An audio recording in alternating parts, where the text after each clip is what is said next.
விழிக்கின்றேன்.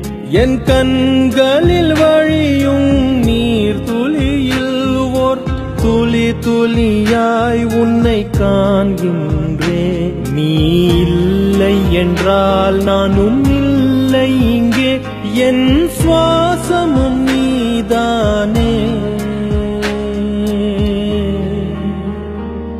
விழி மூடினாய் நீயும் வருகிறாய், விழித்திறக்கையில் ஏனோ மறைகிறாய். பிரிவினாய் நம்மை அறிகிறோம், அறிவதால் பின்பு இணைகிறோம்.